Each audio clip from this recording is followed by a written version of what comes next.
Laissez-moi vous raconter une histoire. Celle d'un homme nommé Pygmalion. Un sculpteur qui a décidé de se vouer au célibat éternel. Un jour, il fabrique une statue d'ivoire qui représente la femme parfaite à ses yeux et la nomme Galatée. L'homme commence alors à être troublé par sa création, la sculpture étant ce qui se rapproche le plus de la réalité parmi les arts, étant en 3 dimensions. Il finit ensuite par tomber amoureux de Galatée, l'embrassant même à de nombreuses reprises. L'artiste implore donc Aphrodite de lui donner la vie, car lui parler est devenu insuffisant. Ce que la déesse de l'amour finit par accepter. Le créateur tombant amoureux de sa création, un mythe ancien qui est pourtant toujours d'actualité, comme le montre notre film du jour, Love Object.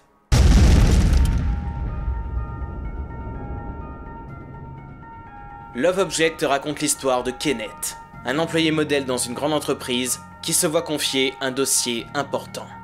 Pour l'aider dans sa tâche, son patron lui adjoint une intérimaire, Lisa. Il semble attiré par elle, mais préfère fréquenter les sex shops après le boulot.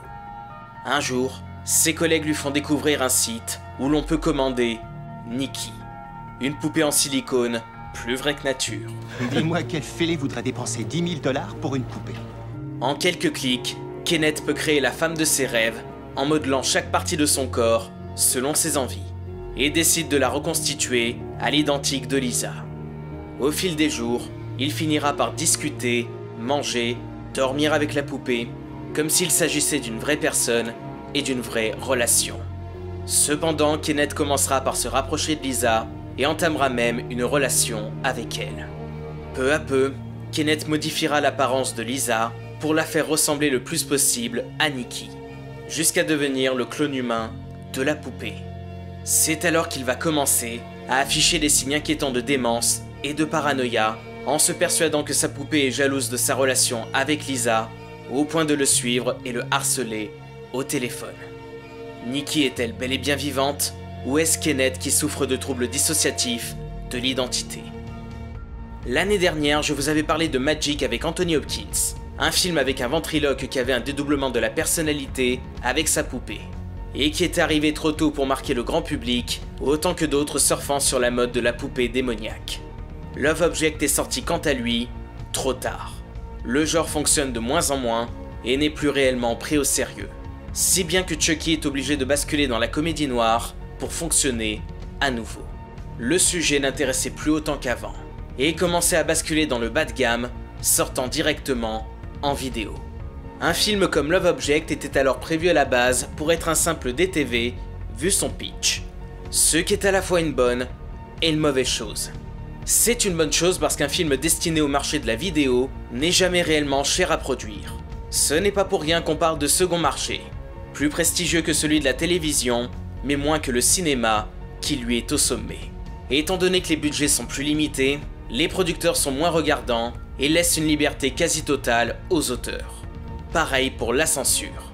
Mais c'est également une mauvaise chose parce que le marché du DTV est peu considéré en général. Il fut un temps où les films qui sortaient directement en vidéo, surtout à l'époque de la VHS, c'étaient les merdes faites à l'arrache, les gros navets puants qui pullulent sur Nanarland. C'était un peu la poubelle du cinéma, mais au fil du temps, les choses ont évolué. Les raisons qui font qu'un film ne sort pas au cinéma sont plus nombreuses dorénavant que uniquement sa qualité. Il peut être dû à une rentabilité jugée pas assez importante, un sujet qui ferait trop polémique, une mésentente entre les producteurs et les distributeurs, etc. Donc un DTV n'est plus forcément mauvais, mais il ne dispose pas d'une attention aussi grande qu'un film qui sortira sur grand écran. Et du coup, pour se faire remarquer, c'est forcément plus compliqué. Certains y arrivent grâce au bouche à oreille, et se révèlent même meilleurs que certains qui ont eu droit à une distribution en salle, mais d'autres sont obligés de passer par des festivals pour espérer faire parler d'eux un minimum. C'était le cas de Making of que j'ai déjà abordé sur la chaîne, mais aussi celui de notre film du jour, avec notamment le fameux festival de Gérardmer.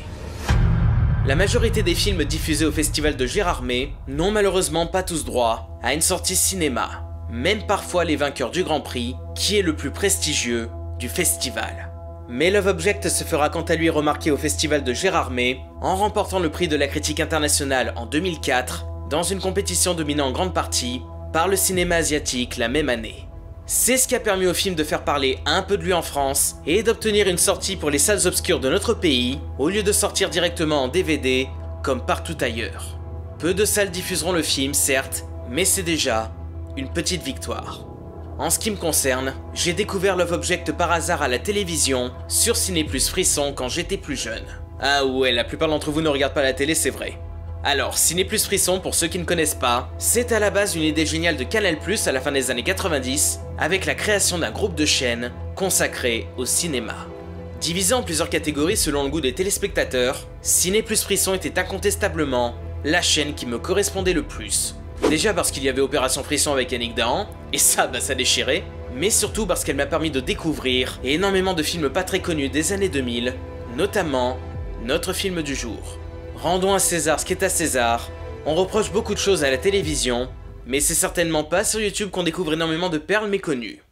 Love Object, c'est un film qui m'a beaucoup marqué, qui est resté après toutes ces années, et qui mérite largement le coup d'œil, essentiellement pour son ambiance glauque et malsaine. Pourtant, le film ne semble pas partir sur ce terrain au départ, et semble être une sorte de chronique sociale. Le film nous montre d'abord les effets néfastes de notre travail dans la vie de tous les jours. Dans l'entreprise où travaille Kenneth, les bureaux sont fades et conformistes, avec des employés en col blanc qui essaient désespérément de trouver quelque chose de divertissant pour ne pas tomber dans la lassitude morale et physique.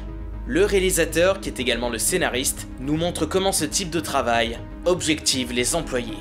À quel point ce ne sont que des rouages aliénés et aliénants. C'est comme si nous n'étions pas des êtres humains, mais juste des machines, des robots. Kenneth semble donc y être depuis un moment.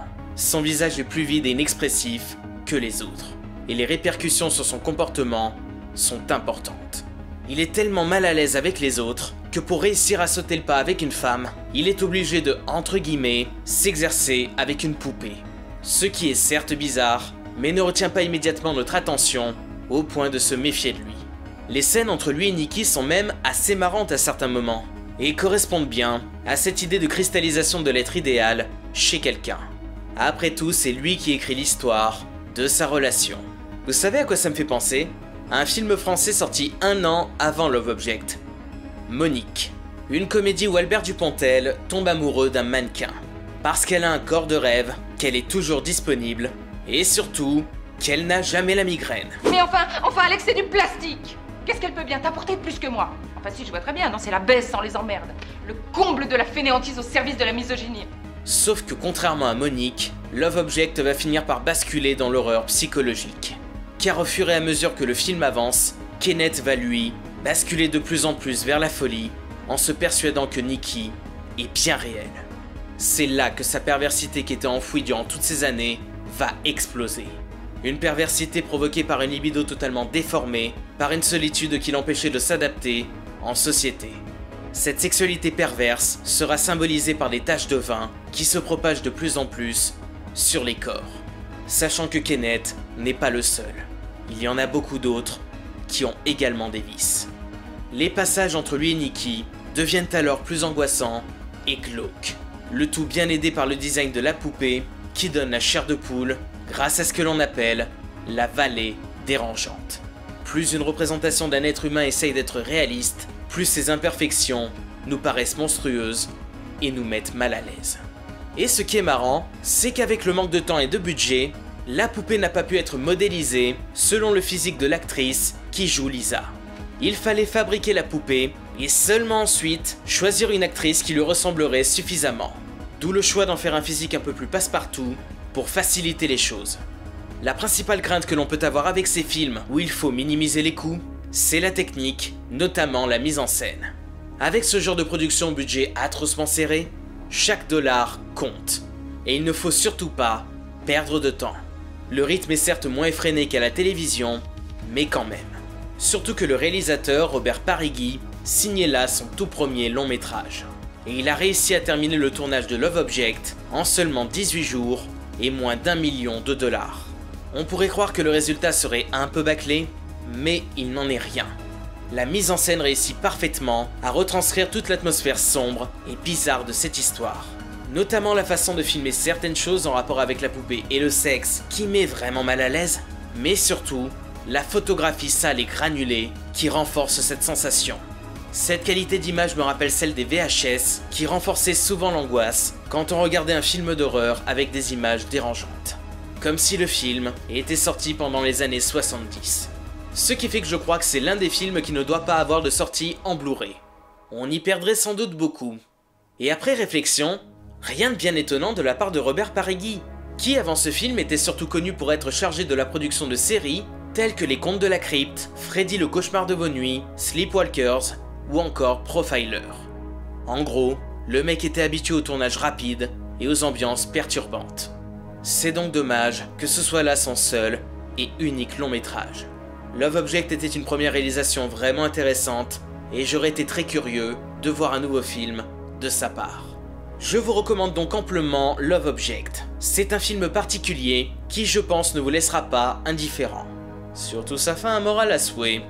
Love Object est le parfait exemple que les DTV ne sont pas forcément des merdes qui feraient honte au grand écran. Surtout qu'un film comme Paranormal Activity y a eu droit à lui, hein. À une époque où les films qui sortent au cinéma sont de plus en plus aseptisés pour essayer de grappiller un maximum de spectateurs et provoquer le moins de polémiques possible, le seul espoir de voir des œuvres réellement transgressives se trouve dans le domaine du DTV. Je ne dis pas que le DTV c'est l'avenir du cinéma audacieux, mais plus une alternative. Et je ne dis pas non plus que tous les DTV méritent forcément le coup d'œil. Il suffit de voir les productions Asylum. Néanmoins, le marché vidéo mérite plus d'attention de notre part. Il faut certes trier un peu, mais quelques petites perles se cachent sans aucun doute là-dedans. Et il serait vraiment dommage de passer à côté, parce qu'ils n'ont pas eu autant de publicité que le dernier Marvel.